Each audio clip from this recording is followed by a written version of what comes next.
Caretaker भाग 65. आरव आणि मीरा दोघंही एकमेकांच्या मिठीत हरवून गेलेले होते. कित्येक दिवसांच्या आतल्या भावना आज त्यांनी स्पष्ट शब्दात मोकळ्या केल्या होत्या. त्या मिठीत फक्त एकमेकांचं प्रेम नव्हतं, तर एकमेकांवरचा विश्वास, समर्पण आणि एकमेकांसाठी असलेलं स्थानही सामावलेलं होतं. हळूहळू मीरा हलकेच त्याच्या मिठीतून बाजूला झाली आणि त्याच्याकडे हसत हसत पाहू लागली. चला, आता माझ्यासोबत चला, असं म्हणत तिनं त्याचा हात हातात घेतला. आरव तिच्या पाठोपाठ गॅलरीकडे निघाला. बाहेर अंधार दाटून आलेला होता, पण हवेत एक वेगळीच गोडसर शांतता होती. आकाशात लखलखणाऱ्या टपोऱ्या चांदण्यांखाली गॅलरी एकदम जादुई वाटत होती. मीरानं गॅलरी अगदी सुंदर पद्धतीने सजवलेली होती. छोट्या छोट्या लाईट्स, कोपऱ्यात लावलेले कॅन्डल्स आणि हवेत मंद चॉकलेट व्हॅनिला सुगंध. टेबलवर गुलाबाच्या पाकळ्यांनी एक मोठं हृदय तयार केलेलं होतं. एका बाजूला यम आणि दुसऱ्या बाजूला ए असं गुलाबांच्या पाकळ्यातून अगदी स्पष्टपणे दिसत होतं. यम म्हणजे मीरा आणि ए म्हणजे आरव. त्या हृदयाच्या मध्यभागी एक छोटासा चॉकलेट फ्लेवरचा केक होता, कारण तो मीराला आवडत होता. सुंदरशा गोल काचेच्या प्लेटवर ठेवलेला, ज्यावर लिहिलेलं होतं फॉरेवर अस. हे सगळं काही डेकोरेशन बघून आरव अक्षरशः हरखून गेला होता.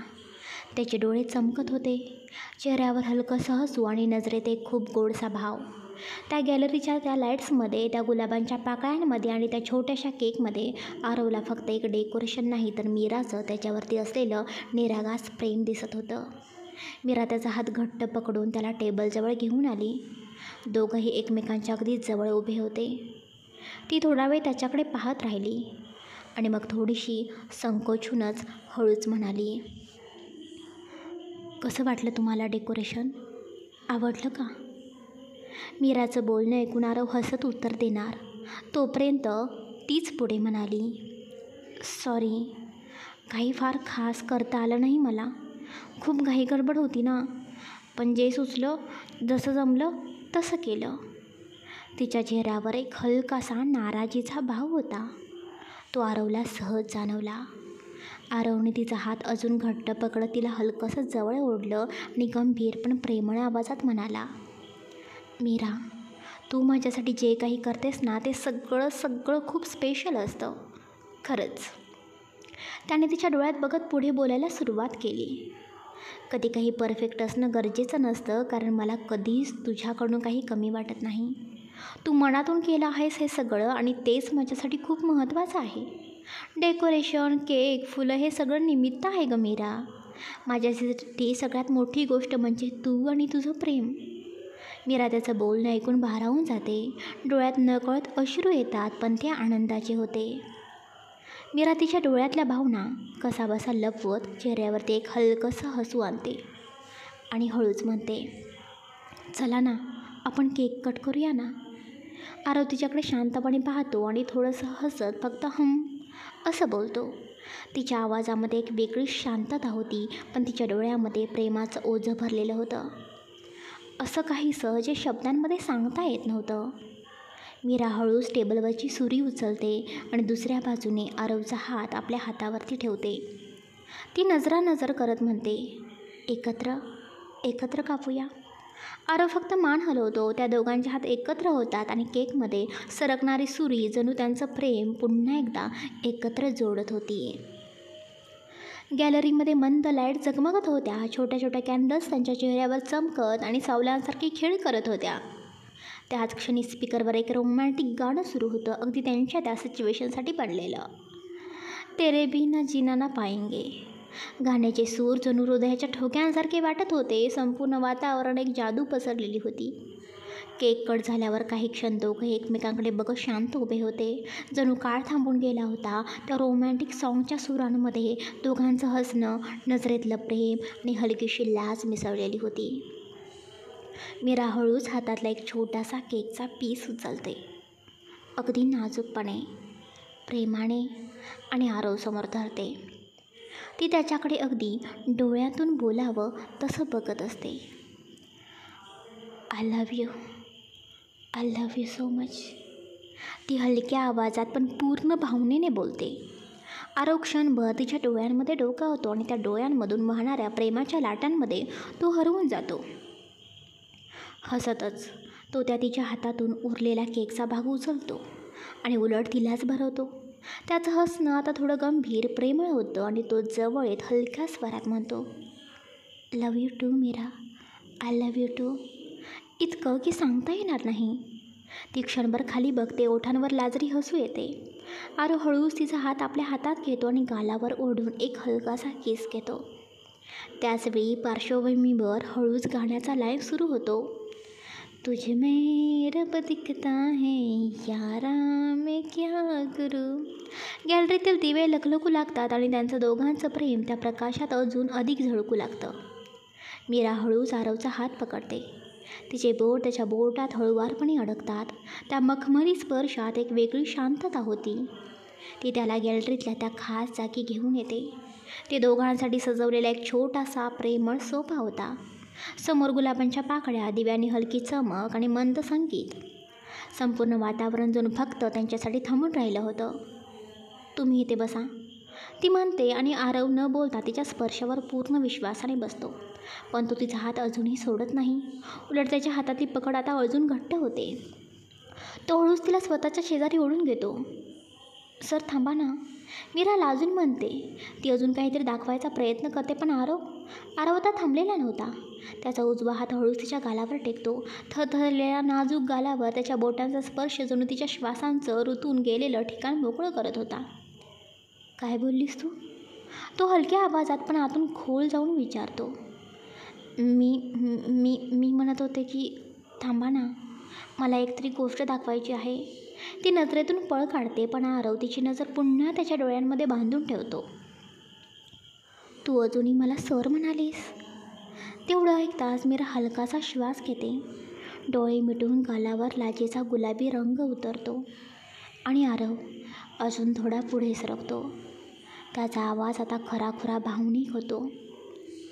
मीरा, आता मला तुझ्या तोंडून सर नाही ऐकायचं. मला हवं आहे माझं नाव आरव, फक्त तुझ्या ओठांवरून, कारण हे नाव आता तुझ्या हक्काचं आहे. ती हळूच त्याच्या दोन्ही हातांमध्ये तिचे हात गुंफते आणि एक हलकी हसू तिच्या ओठांवरती उमटतं. ठीक आहे आरव, मी आता फक्त आरव म्हणेन, कारण हक्काचं काही असतं ना ते मनातून ओठांवरती येतं. आरव तिच्याकडे क्षणभर नुसताच बघतो. त्या नजरेत हजारो भावना दाटून येतात.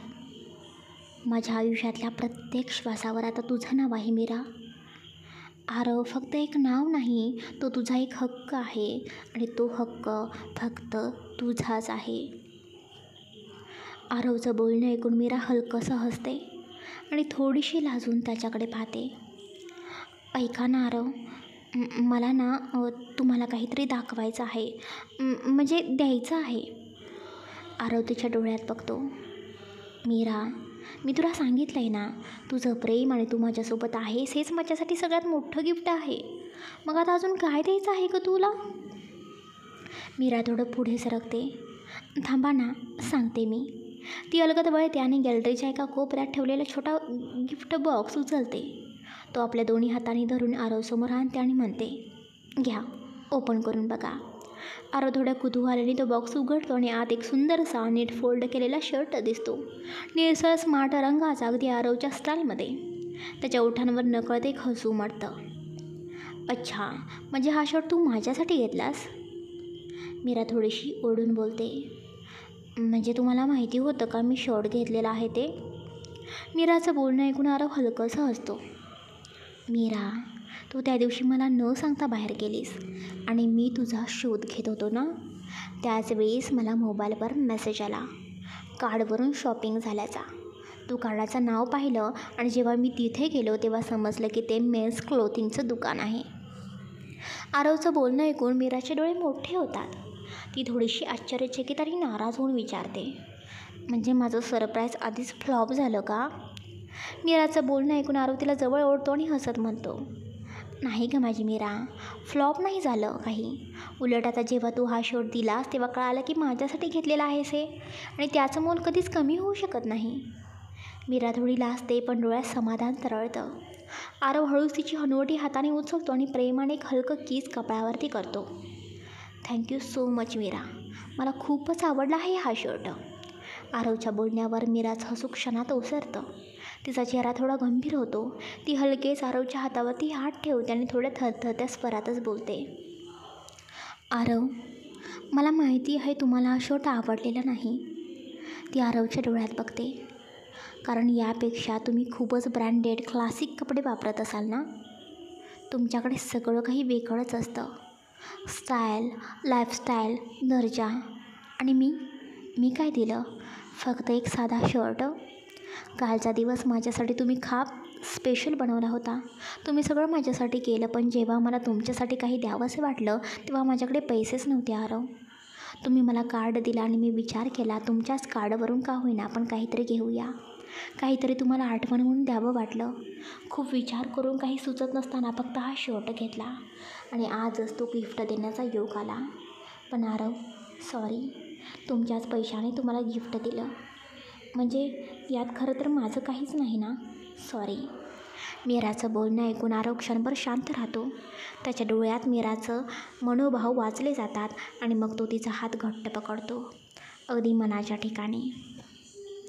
एवढं काय विचार करतेस तू मीरा? तो शांत पण ठाम आवाजात म्हणतो. डोळ्यात नाजूक स्नेह असतो. पहिली गोष्ट, तू मला जे काही दिलंस ना त्यात ब्रँड काय आहे? तो शर्ट महागडा आहे का साधा? हे सगळं मला महत्त्वाचं वाटत नाही. तो तिच्या डोळ्यात खोल बघतो. कारण त्या शर्टच्या किमतीपेक्षा महत्त्वाचं आहे ते तुझं प्रेम, त्या गिफ्टमागे लपलेली भावना, तो विचार, तो एफर्ट्स. गिफ्ट कधी वस्तू नसते गं मीरा, ते त्या व्यक्तीचं मन असतं. मीरा काही बोलू पाहते पण आरवचं हळूच तिचे दोन्ही हात आपल्या हातात घेतो आणि पुढे म्हणतो. माझ्यासाठी तू या अनोळखी सिंगापूर शहरात फक्त माझ्यासाठी एकटीने कसलाही विचार न करता बाहेर गेलीस. कुठं हरवशील, काही होईल का तुला याचा विचार न करता फक्त एक गोष्ट मनात होती, आरवसाठी काहीतरी घ्यायचं आहे.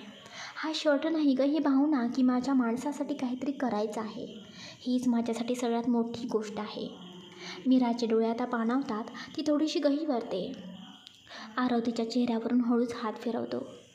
तू मला काहीच दिलं नसतंस तरी मला चाललं असतं मीरा. कारण मी तुला हे आधीच बोललो आहे. तुझं माझ्यासोबत असणं, तू ज्या पद्धतीने माझी काळजी करणं, हेच माझ्यासाठी सगळ्यात मोठं गिफ्ट आहे. मीरा, माझ्या आयुष्यात मी सगळं काही मिळवलं, स्वतःच्या मेहनतीने मिळवलं.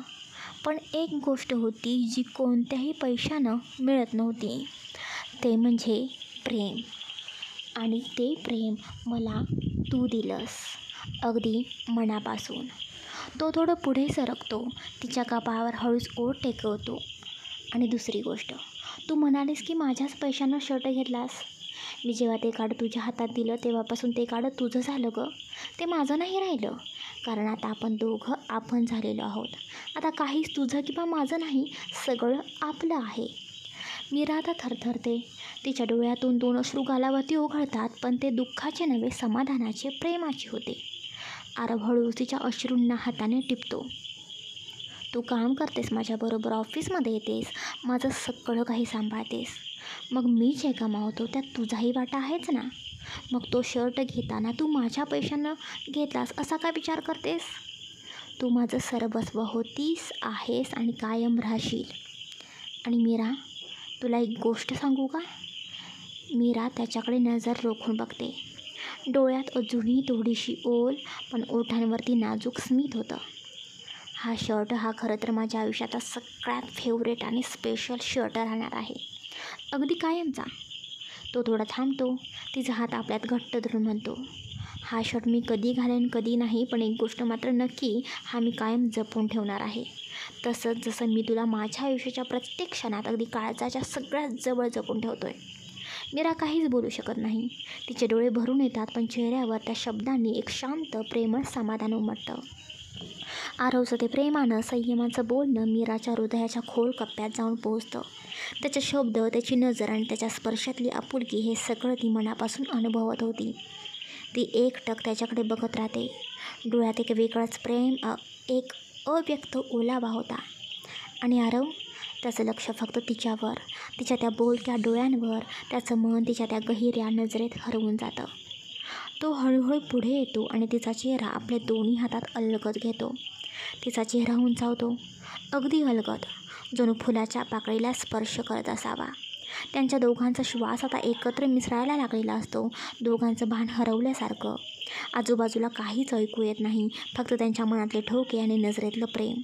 आरव तिला जवळ घेतो, अगदी अलगद. त्यांचे चेहरे आता एकमेकांजवळ अगदीच येतात. आरव पटकन मीराच्या ओठांवरती ओठ टेकवतो आणि तिच्या त्या मऊसूत ओठांना छान पद्धतीने त्याच्या ओठांमध्ये विलीन करतो. दोघेही डोळे झाकून एकमेकांना किस करत होते. मीराचा एक हात त्याच्या कधी केसांवरती तर एक हात पाठीवरती फिरत होता आणि आरवचे दोन्ही हात तिच्या गालांजवळ होते. तिचा चेहरा ओंजळीत पकडून दोघेही ते क्षण अनुभवत होते. बराच वेळ, अगदी 10 ते 15 मिनटं दोघेही खूप आवेगाने एकमेकांना किस करत होते. किस करता करता तिच्या गालांवरून बाजूला झालेला तो होता आणि त्याचे हात दोन्ही आता तिच्या त्या बॅकलेस ब्लाऊजच्या जवळ गेलेले होते. तिचा बॅकलेस ब्लाऊज होता, त्यामुळे तिची मोकळी पाठ भरपूर त्याला दिसत होती. आरव तिच्या पाठीवरून हात फिरवत होता. त्या ब्लाऊजला वरती एक नॉड आणि एकदम शेवटखाली कमरेजवळ एक छोटीशी नॉड असं होतं. त्या 2 नॉडच्या आधारावरती तिचा ब्लाऊज तिच्या शरीरावरती टिकून राहिलेला होता. आरव आवेगाने तिला किस करत तिच्या पाठीवरती हात फिरवत नॉड पटकन ओढून टाकतो. मीराला सुद्धा ते समजलं. तिला अजून पटकन आरवपासून बाजूला होते आणि आरवकडे बघतच बोलते, इथे नको. ती बोलत पटकन गॅलरीमध्ये आत निघून जाते. इथे नको. हे मीराचं वाक्य ऐकून आरव गालातल्या गालात हसत होता. मीराचा इशारा त्याला समजलेला होता. इथे नको म्हणजे रूममध्ये करूया असं जणू मीराला बोलायचं होतं. म्हणूनच ती पळतच रूममध्ये गेलेली होती. इकडे आरवसुद्धा गालातल्या गालात हसत केसांवरून हात फिरवत तोसुद्धा पळत मीराच्या पाठीमागे गॅलरीचा दरवाजा बंद करून रूममध्ये जातो. रूममध्ये सुद्धा मगाशी मीराने जी कॅन्डल लावलेली होती ती थोडीशी निम्मी जळत आलेली होती, पण त्या एका कॅन्डलच्या आधारावर रूममध्ये थोडा प्रकाश पडलेला होता. आरव रूममध्ये येऊन बघतो तर मीरा रूममध्ये येऊन पाठमोरी उभी होती. जोरजोरात ती श्वास घेत होती, त्यामुळे पाठीमागूनच आरवला समजलेलं होतं तिची काय अवस्था झालेली आहे. आणि मगाशी आरवने तिच्या ब्लाऊजची वरची नॉड सोडलेली होती ती तशीच होती. तिचा तो बॅकलेस ब्लाऊज तिच्या नजरेस अर्धवट दिसत होता, कारण तिचे केस तिच्या पाठीवरती काही रुळलेले होते. आरव हसतच तसाच पुढे येतो, मीराच्या पाठीमागे उभा राहतो आणि नकळतपणे त्याचा उजवा हात पुढे घेऊन तिच्या त्या मोकळ्या पाठीवरती स्पर्श करतो.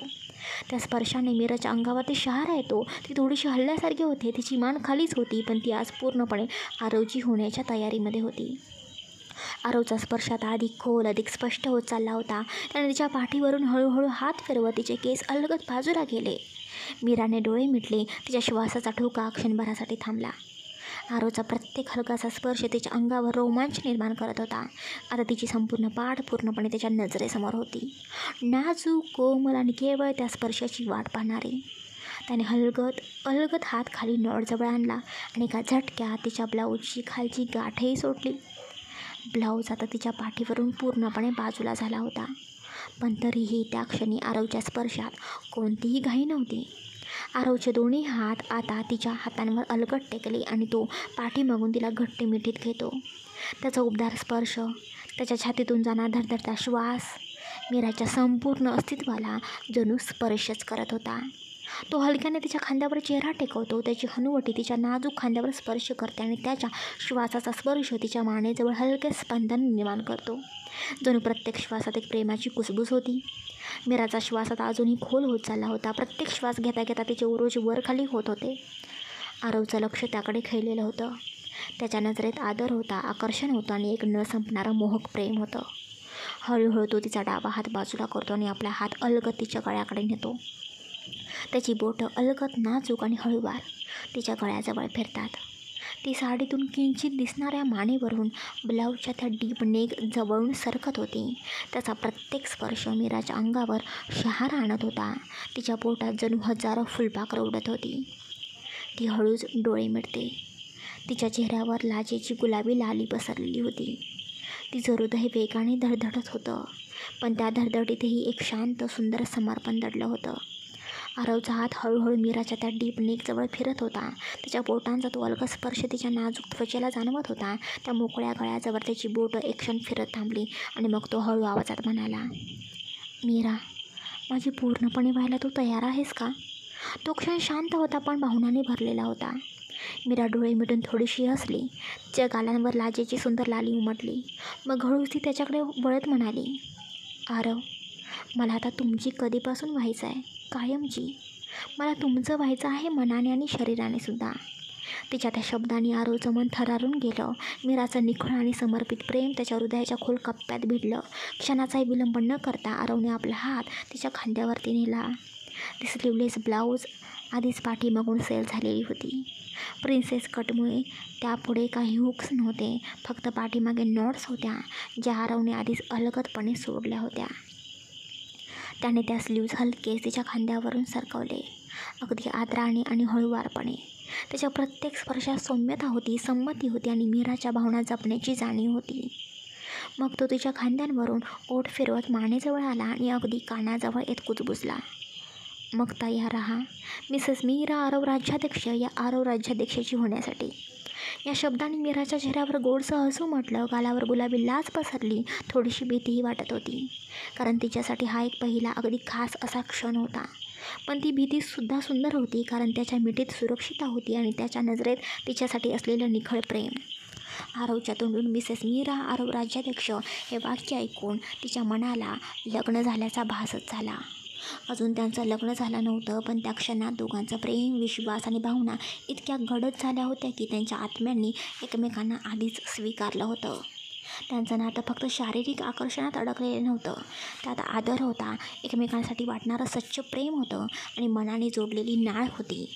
कधीकधी अशा नात्यांमध्ये देहाची ओढही असते, पण ती केवळ वासनावश नाही, ती प्रेमाने झपाटलेली असते. आणि तेव्हा त्या ओढीत आदर असतो, संमती असते आणि परस्पर समर्पण असतं. तेव्हाच ते खरं प्रेम असतं. आरवने हळूवारपणे तिच्या खांद्यावर ओठ टेकवले. त्या स्पर्शात एक उष्णता होती, पण त्याहूनही अधिक प्रेमाची, विश्वासाची जाणीव होती. त्याचे दोन्ही हात आता तिच्या खांद्यावर होते, अगदी अलगद, आणि त्या हातांनी त्याने तिच्या ब्लाऊजचे स्लीव्ज अलगद बाजूला केले. मीराच्या अंगावरून तो ब्लाऊज खाली सरकला आणि त्याचसोबत तिच्या साडीचा वनसाड पदर, जो तिने ब्लाऊजच्या स्लीवला पिनने जोडून ठेवला होता, तो सुद्धा अलगद सुटत खाली जमिनीवरती अलगद पडला.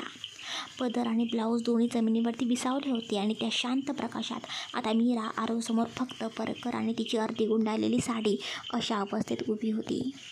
ती क्षणभर थरथरली. हृदय वेगाने धडधडू लागलं, पण तिच्या नजरेत भीती नव्हती, फक्त समर्पण होतं. आरव तिच्या तसंच मानेवरती ओठ टेकवत तो त्याचे दोन्ही हात परत तिच्या पुढे घेऊन जातो. पाठीमागून त्याने मिठी मारून त्याचे दोन्ही हात तिच्या उरोजांवरती टेकवलेले होते आणि पाठीमागूनच तिचे ते उघडे पडलेले उरोज तो चोळत होता. उरोज चोळत तो तिच्या मानेवरून त्या पाठीवरती आलेला होता. दोन्ही हात तिच्या पुढे उरोजांवरती आणि पाठीमागून तो तिच्या पूर्ण पाठींवरती किस करत होता. पूर्ण पाठीवरती अगदी मोरपिसाप्रमाणे तो ओठ फिरवत होता. प्रत्येक ठिकाणी त्याच्या ओठांचा स्पर्श तिच्या शरीरावरती करायचा होता. असा कोणताही भाग सोडायचा नव्हता जिथे त्याच्या ओठांचा स्पर्श होणार नाही. आणि इकडे आरवच्या स्पर्शाने मीराच्या तोंडातून फक्त उसासे बाहेर पडत होते. आरव, आरव. ती फक्त इतकंच बोलत होती. तिला आज आरवला थांबवायचं नव्हतं, कारण तिलासुद्धा हे सगळं काही हवं होतं. तिलासुद्धा त्याच्यामध्ये हरवून जायचं होतं. मनाने दोघे एकत्र झालेले होते आणि आता दोघांनाही ती एक शारीरिक ओढ लागलेली होती. पण दोघेही अगदी एकमेकांना सांभाळून पुढे पुढे एक एक पाऊल टाकत होते. कोणतीही घाई करायची नव्हती. दोघांसाठी तो एक नाजूक क्षण होता आणि तो नाजूक क्षण अगदी हळूवारपणे फुलवायचा होता, अजिबात एकमेकांना न दुखावता. बराच वेळा आरव पाठीमागून मिठी मारून तिचे ते उरोज चोळत होता. बऱ्याच वेळाने मीरा पाठीमागे वळते. आता आरवच्या चेहऱ्यासमोर कॅन्डल लाईट रूममध्ये मीरा उभी होती, जी अर्धवट उघडी होती. वरती ब्लाऊज नव्हते आणि तिचे उरोज आता चोळून चोळून लाल भडक झालेले होते.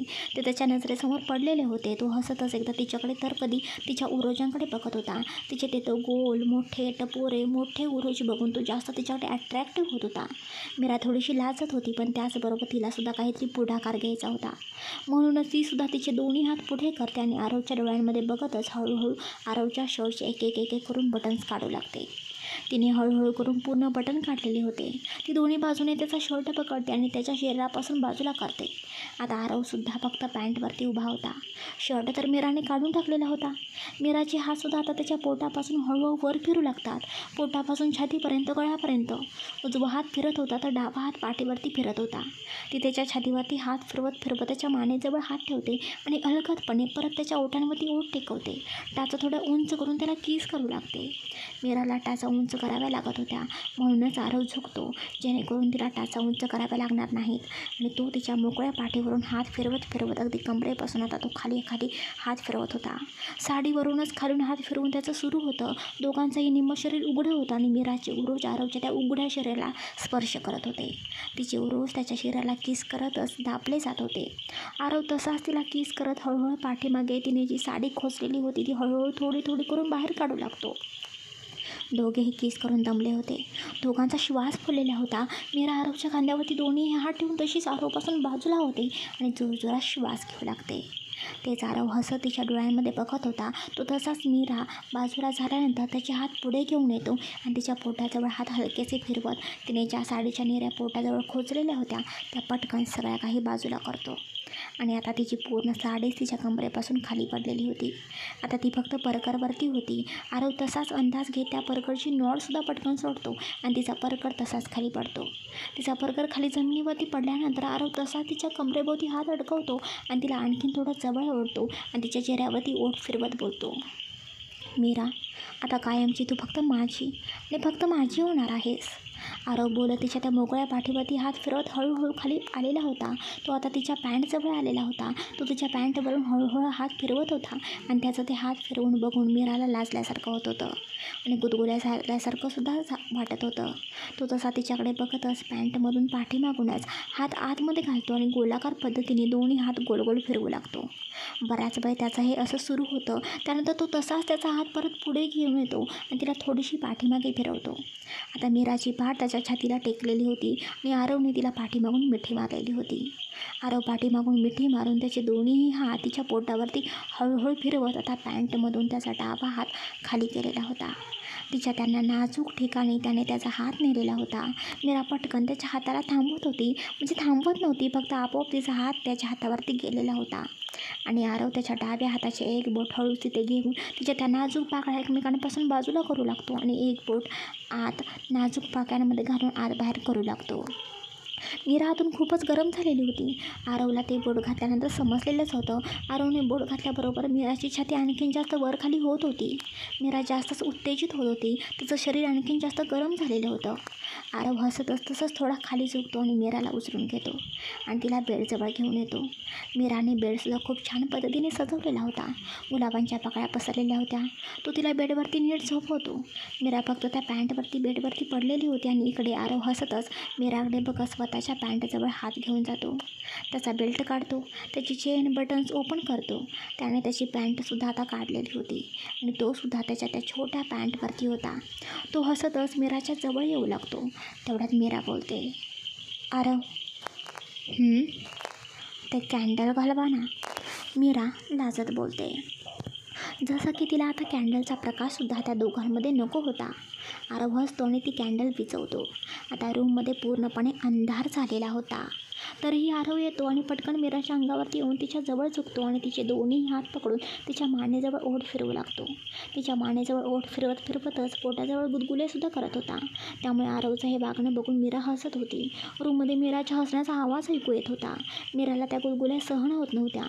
आरव त्याचा परत हात तिच्या पोटावरून बाजूला करतो आणि तिच्या चेहऱ्यावरती आलेले केस सगळे काही तो दोन्ही हाताने बाजूला करतो आणि तिच्या डोक्यावरती हात ठेवून तो तिच्या चेहऱ्याकडे बघत म्हणतो, मीरा, खूप हसतेस ना तू, आता थोडंसं रडावं लागेल.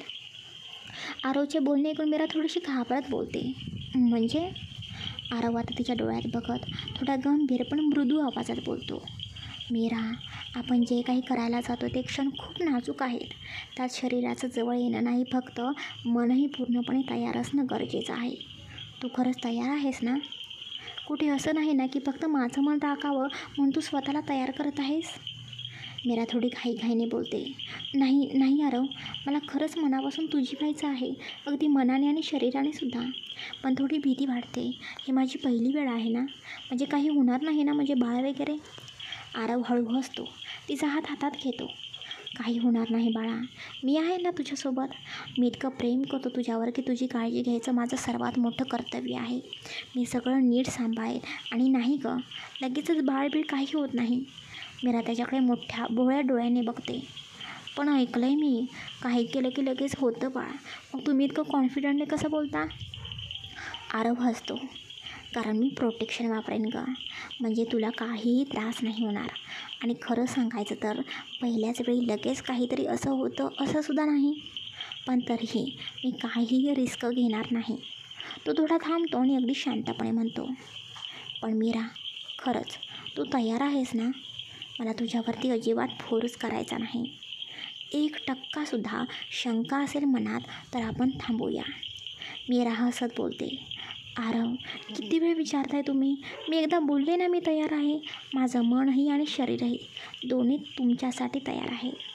आरव तिच्या डोक्यावर अलगद हात ठेवतो, हलकंसं किस करतो आणि त्याच प्रेमळ हसण्यात म्हणतो, ओके माय बेबी गर्ल. आरव तिच्या गालावर अलगद ओठ टेकवत तसाच हळूहळू खाली सरकत होता. त्याच्या स्पर्शात घाई नव्हती, अधीरता नव्हती, होती ती केवळ भावना, आदर आणि प्रेमाची खोली. त्याला हा क्षण हवा होता. मीरासोबतचा हा पहिला पण त्याच्यासाठी अत्यंत खास असा क्षण. हो, आरव एक यशस्वी उद्योगपती होता. त्याच्या एका कटाक्षावर लाखो मुली भाळत होत्या, पण आजवर त्याने कधीही कोणाकडे तशा नजरेने पाहिलं नव्हतं. त्याचं आयुष्य एका अनोख्या शिस्तीने बांधलेलं होतं, पण त्या साऱ्या रेषा आता एका मुलीवर येऊन थांबल्या होत्या, मीरावर. तीच त्याची निवड होती, पहिली आणि शेवटची. आज जे काही घडत होतं ते फक्त शरीराचं जवळ येणं नव्हतं, तर त्याच्या आतल्या माणसाचा, त्याच्या हृदयाचा, त्याच्या पूर्ण अस्तित्वाच्या मीराच्या प्रेमात पूर्णपणे विलीन होणं होतं. मीरानेही जाणत होती, आरव तिचा आहे आणि आज तिच्यासोबत असणं त्याचं निव्वळ आकर्षण नाही तर प्रेमाचं सर्वोच्च रूप आहे. त्या मंद प्रकाशात दोघांचा श्वास एकमेकांमध्ये मिसळत गेला. दोघंही बोलत नव्हते, पण डोळ्यांनी सांगत होते, आजचा क्षण फक्त आपला आहे आणि हा क्षण आयुष्यभरासाठी आहे. आरवच्या ओठांचा स्पर्श आता मीराच्या मानेवरून हळूहळू खाली सरकत होता. त्याचा प्रत्येक ओठांचा स्पर्श इतका अलगद, इतका नाजूक होता की जणू मोरपीस तिच्या अंगावरती फिरत होतं. ती क्षणाक्षणाला थोडी थरथरत होती, पण एक विश्रांतीसारखं सुखही अनुभवत होती. आरव तिच्या श्वासांची लय समजून घेत होता आणि तिच्या मनातला प्रत्येक संकोच तो स्पर्शातून विरघळत होता. त्याचे ओठ जेव्हा तिच्या पोटाजवळ टेकले तेव्हा मीराला गुदगुल्या झाल्यासारखं वाटलं. तिने अनाहूतपणे आपला हात त्याच्या चेहऱ्याकडे नेला, जणू थांबवायला, पण मनात कुठेच नाही नव्हतं. ती फक्त त्या क्षणाची तीव्रता अनुभवत होती आणि तिच्या चेहऱ्यावर हलकंसं लाजरं हसू उमटत होतं. रूममध्ये फक्त आरव, आरव, आरव हे शब्द मीराचे घुमत होते. आरव तिच्या पोटावरती जीभ हळूवारपणे फिरवत फिरवत त्याचे दोन्ही हात तिच्या कमरेपासून खाली घेऊन जातो आणि अलगदपणे दोन्ही बाजूने तिची पॅन्ट पकडतो आणि हळूवारपणे ती पॅन्ट खाली खाली सारू लागतो. आरवने तिची ती पॅन्ट अगदी गुडघ्यापर्यंत सारलेली होती. मीरासुद्धा त्याला हेल्प करत होती. मीरासुद्धा एक पाय वरती घेऊन ती पॅन्ट हळूवारपणे पूर्णपणे तिच्या पायापासून काढून टाकते. तेच इकडे आरवसुद्धा आता हळूहळू तिच्या पोटापासून ओठ फिरवतच तिच्या ओटीपोटापर्यंत आणि तिथून खाली तिच्या त्या नाजूक ठिकाणी आलेला होता. तो तिच्या त्या नाजूक ठिकाणी येऊन परत मीराकडे बघतो, तर मीरा दोन्ही बाजूंनी घट्ट बेडशीट पकडून आरवकडे बघत होती. आता तो काय करेल, जणू हा ती विचार करत होती. आधीच गुदगुल्या तिला होत होत्या आणि त्या क्षणाची ओढसुद्धा होती. आरव मीराकडे बघून हसतच तिच्या त्या नाजूक ठिकाणी येऊन तो त्याचे हात थोडेसे खाली घेऊन तिच्या दोन्ही मांड्या थोड्या एकमेकांपासून बाजूला करतो. आता तिचा तो नाजूक भाग बरोबर आरवच्या नजरेस पडला होता. तो नाजूक गुलाबी भाग आणि त्या बंद असलेल्या पाकळ्या, ज्या बंद असलेल्या पाकळ्यांना अजूनही कोणाचा स्पर्श झालेला नव्हता आणि पहिल्यांदाच आपल्या आरवचा स्पर्श तिथे होणार होता. तो अलगदपणे उजव्या हात पुढे करतो आणि त्या नाजूक पाकळ्यांना एकमेकांपासून बाजूला करू लागतो. मीराने सुद्धा ताठपणे तिचे दोन्ही पाय अगदी एकमेकांपासून बाजूला केलेले होते. अगदी ती जणू त्याला जागा करून देत होती. आरव हळूवारपणे त्या नाजूक पाकळ्यांना बाजूला करतो आणि तिच्या ओटीपोटांपासून ओठ टेकवत हळूहळू खाली येतो आणि तिच्या त्या नाजूक पाकळ्यांवरती ओठ टेकवतो. मीराच्या तोंडातून जोरात उसासे बाहेर पडत होते. आरव, आरव. अगदी तिच्या त्या नाजूक पाकळ्यात जवळ त्याचा चेहरा होता. त्याने तिच्या दोन्ही मांड्यांना पकडलेलं होतं आणि मीरालासुद्धा तो क्षण कंट्रोल होत नव्हता. अंगातून काहीतरी संचारत आहे, एक नवीन सुख मिळत आहे असं तिला वाटत होतं. तिचे दोन्हीही पाय आता आरवच्या खांद्यावरती गेलेले होते. आरव हळूहळू त्या नाजूक पाकळ्यांना जिभेद्वारेच एकमेकांपासून बाजूला करत होता आणि मीरा हळूहळू कंबर वर उचलत होती. जसजसा तो त्याची ओठ तिच्या त्या नाजूक पाकळ्यांमध्ये फिरवत होता तशी तिची कंबर जास्तच वर उचलत जात होती. तो बराच वेळ तिच्या त्या नाजूक पाकळ्यात जवळ ओठ फिरवतो आणि हलकेसे बाजूला होऊन परत तिच्या मांड्यांवरती ओठ हळूहळू फिरवत तिच्यापासून बाजूला होतो. मीरा इकडे जोरजोरात श्वास घेत होती. पहिल्यांदा तिने सगळं काही अनुभवलेलं होतं. त्याचबरोबर तिच्या चेहऱ्यावरती एक मोठी स्माईलसुद्धा होती. आरव मीराकडे हसत बघतो आणि बोलतो, काय झालं मीरा? इकडे मीरा जोरजोरात श्वास घेत बोलते, नाही, काही नाही. माझ्या लाईफमधलं सगळ्यात मोठं सुख घेतलं आहे मी आता. मीराचं बोलणं ऐकून आरव हलकासा हसतो आणि बोलतो, आवडलं? हो, खूप. मीरा लाजत बोलते. तेच आरव पुढे बोलतो, मीरा हे तर तुला खूप अनुभवायला मिळालं. यामध्ये तुला हसू आलं, पण पुढच्या सुखाच्या वेळी हसू येईल की रडू येईल माहिती नाही. आरव, कारण थोडा त्रास होणार आहे. चालेल मला. मीरा हसत बोलते. त्याच्याकडे आरव मीराचा हा स्वीकार ऐकून पटकन तो त्याची पॅन्ट काढतो आणि परत मीराच्या अंगावरती झोपतो. आता त्या क्षणाची वेळ लवकरच येणार होती. आरव त्याचा नाजूक भाग मीराच्या त्या नाजूक ठिकाणी घेऊन येतो आणि अलगदपणे त्या दोन्ही पाकळ्या थोडंसं बाजूला करू लागतो. तिच्या दोन्ही मांड्या अजूनही एकमेकांपासून बाजूलाच होत्या. मीरासाठी एक पहिली वेळ होती. कसं काय करायचं तिला माहिती नव्हतं, पण आरव तिला बोलत होता, मीरा पाय थोडे बाजूला घे ना. आरव बोलताच मीरा आणखीन पाय थोडे बाजूला घेते. आरव तो क्षण बघून हलके तिच्या त्या नाजूक पाकळ्या बाजूला करून त्याचा नाजूक भाग त्या नाजूक ठिकाणी घेऊन जातो. थोडेफार मागे पुढे करतो आणि पटकन आतमध्ये घेऊन जातो. आरव जसा एक जोरात धक्का देतो तशी मीरा इकडे जोरात ओरडते, आरव. मीराचं ओरडणं ऐकून आरव पटकन मीराकडे बघतो. मीरा, म्हणूनच मी तुला बोलत होतो, तुला खूप त्रास होणार आहे. राहू दे, आपण नंतर करूया, ओके? तू आराम कर. एवढं बोलून तो तिच्यापासून बाजूला होणार तेवढ्यात मीरा बोलते, नाही नाही, मला हा त्रास झाला तरी चालेल. पहिल्यांदा होतो ना, मग कधी ना कधीतरी पहिली वेळ येणारच आहे आणि तीच पहिली वेळ आज आहे. मला व्हायचं आहे तुमचं. मीराचा हा हट्ट बघून आरव हलकासा हसतो आणि बोलतो, बरं ठीक आहे. जास्त त्रास न देता हळूहळू मी तुला पुढे घेऊन जाईल. आरव बोलतो आणि परत तिच्या त्या नाजूक भागाजवळ येतो आणि परत त्याचा तो नाजूक भाग मीराच्या नाजूक ठिकाणी घेऊन जातो आणि हलकासा एक धक्का देतो. यावेळीसुद्धा मीरा ओरडते. आता त्याचा तर नाजूक भाग हळूहळू मीराच्या आतमध्ये जात होता. पहिलीच वेळ होती, जास्त जमत नव्हतं, पण तरीही हळूवारपणे तो तिला फुलवत होता आणि इकडे मीराचं ओरडणं सुरू होतं. आरव त्याचा तो नाजूक भाग तिच्या त्या नाजूक ठिकाणी घेऊन हळूहळू खालून कंबर हलवत होता आणि त्याचा चेहरा मीराच्या चेहऱ्याच्या जवळ होता. तो थोडं थांबतो आणि मीराच्या चेहऱ्याजवळ येऊन तिच्या चेहऱ्यावरती आलेले केस थोडेसे पाठीमागे सांगतो आणि बोलतो, अगदी हळू करेन मी. मला माहिती आहे माझ्या नाजूक मीराची पहिली वेळ आहे. हळूहळू करेन. आरव बोलतच हळूहळू कंबर हलवत होता. आरव जशी कंबर हळूहळू हलवे तसं मीरासुद्धा बेडवरती झोपलेली होती. तीसुद्धा थोडीशी हळूहळू मागे पुढे होत होती. तिला त्रास होत होता. डोळ्यातून थोडं पाणी आलेलं होतं. तिने घट्ट आरवच्या पाठीवरती हात ठेवलेले होते. तिला सहन होत नव्हतं. ती सहन न झाल्यामुळे आरवच्या गालावरती कधी चावत होती तर कधी त्याच्या ओठांवरती ओठ ठेवून त्याच्या ओठांना चावत होती. आणि आरवसुद्धा अजिबात जास्त त्रास न होता हलक्याने तिला थोडंसं मागे पुढे करत होता. थोड्या वेळाने तो थांबतो. तो दमलेला नव्हता, पण तरीही तो थांबतो. इकडे मीराची पहिली वेळ होती. तिला त्रास होत होता, पण आरव थांबला म्हणते. मीरा विचारते, काय झालं? का थांबला तुम्ही? ए बेटाबाई, एवढा त्रास होतो तरी का थांबला विचारत आहेस? हो, त्रास तर होतोच ना. इट्स ओके मीरा, आज एवढंच पुरेसं आहे. मला माझ्या वेडाबाईला जास्त त्रास नाही द्यायचा, ओके? आरव बोलून तसाच त्याचा तो नाजूक भाग तिच्या त्या ठिकाणी तसाच आतमध्ये घालून तिच्या अंगावरती पडलेला होता. दोघांचेही शरीर तापलेलं होतं. दोघांचेही घामाने थोडे भिजलेले होते. तो क्षण खूप दोघांना छान वाटत होता. आरव कंबरवर खाली करत नव्हता, त्यामुळे मीराला नॉर्मल वाटत होतं आणि तिलासुद्धा छान वाटत होतं.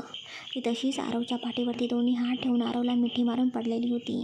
तसंच पडल्या पडल्या मीराला कधी झोप लागते हे तिचं तिला समजत नाही आणि इकडे मीराला झोपलेलं बघून आरव हळूवारपणे तो नाजूक भाग तिच्या पाकळ्यांमधून बाहेर काढतो. वॉशरूममध्ये जाऊन तो परत बाहेर येतो आणि मीराकडे बघतो. मीरा शांतपणे झोपलेली होती. आरवसुद्धा बेडवरती बसतो आणि तिच्या त्या बाजूला झोपून हळूवारपणे तिच्या केसांवरून कपाळावरून हात फिरवू लागतो. मला माझ्या आयुष्यातलं सगळं सुख मिळालं आहे. मला बाकी काही नको आहे. I love you so much my wifey. Wifey स्वतःच्या तोंडून हा शब्द ऐकून आरवच्या चेहऱ्यावरती एक स्माईल आलेली होती. तो मीराच्या चेहऱ्यावरती बघत स्वतःच्या मनाशी बोलतो, लवकरच मानाने मी तुला माझ्या घरी घेऊन येईन लग्न करून. आरव हसतच मीराला मिठीमध्ये घेतो आणि तो तसाच तिला घट्ट मिठी मारून झोपू जातो. शेवटची एक मनापासूनची एक गोष्ट तुम्हाला सांगायची आहे गाईज, नक्की ऐका. आजच्या भागात आपण आरव आणि मीराच्या नात्यातली एक खूपच हळवी, प्रेमळ आणि फुललेली बाजू बघितली. हो, काही जणांच्या मनात प्रश्न येऊ शकतो, लग्नाआधी इतकी जवळीक कशी? म्हणूनच ही छोटीशी पण मनापासूनची तुमच्यासाठी एक नोट आहे. आजचं युग खूप बदललेलं आहे. प्रेमाचा अर्थ, नात्याची व्याख्या आणि व्यक्त होण्याच्या पद्धती सगळं काही बदललं आहे. आपल्या स्टोरी वाचणारे लोक वेगवेगळ्या वयोगटातील असतील, काही लहान, काही तरुण, काही थोडे मोठे. माझं फक्त एवढं सांगायचं आहे, मीरा आणि आरव एकमेकांवरती प्रेम करतात. त्यांचं नातं केवळ शारीरिक नाही तर भावनिक आहे, जबाबदारीनं जोडलेलं आहे आणि म्हणूनच ते दोघं पुढे जाऊन लग्न करणार आहेत. पण मी या स्टोरीमधून जे काही तरुण वाचक आहेत त्यांच्याशी एक मनापासून गोष्ट शेअर करू इच्छिते. आज अनेक नात्यांमध्ये लग्नाआधी जवळीक होते, शारीरिक संबंध होतो, पण प्रेम हे फक्त जवळ येण्याचं नातं नाही, ते विश्वासाचं, जबाबदारीचं आणि शेवटपर्यंत एकत्र राहण्याचं वचन असावं लागतं. जर तुम्ही असं काही अनुभवत असाल, लग्नाआधी शारीरिक संबंध ठेवत असाल, तर स्वतःला नक्कीच एक प्रश्न विचारा, हे नातं मी शेवटपर्यंत निभावू शकेन का? फक्त क्षणिक भावना आहे की खऱ्या अर्थाने आयुष्यभराची साथ आहे? हे आधी जाणून घ्या, कारण कधीकधी प्रेमाच्या नावाखाली नातं सुरू होतं, शारीरिक जवळीक होते आणि त्यानंतर लग्न मात्र होत नाही आणि त्यातून दोघांचं नुकसान होतं. म्हणून मी सांगते, प्रेमात जर शरीर आलं तर ते जबाबदारीने आणि समर्पणाने घ्यावं. शक्य असेल तर लग्नाआधी ते टाळावं, पण जर झालं असेल तर त्याची जबाबदारी घ्या, साथ द्या आयुष्यभरासाठी. ही स्टोरी काल्पनिक आहे, कल्पना विश्व आहे, तुमच्या मनोरंजनासाठी मी लिहिलेली आहे, पण त्यातून जर थोडी समज मिळाली, थोडीशी विचार करण्याची दिशा मिळाली तर तेच खरं आहे. तुमचं यावर काय मत आहे ते मला नक्की सांगा. बाकी आजचा भाग कसा वाटला, मीरा आणि आरवचं नातं कसं वाटलं, हा रोमॅन्टिक पार्ट कसा वाटला, नक्की मला भरभरून कमेंट्स करून सांगा. Bye, take care, good night, sweet dreams.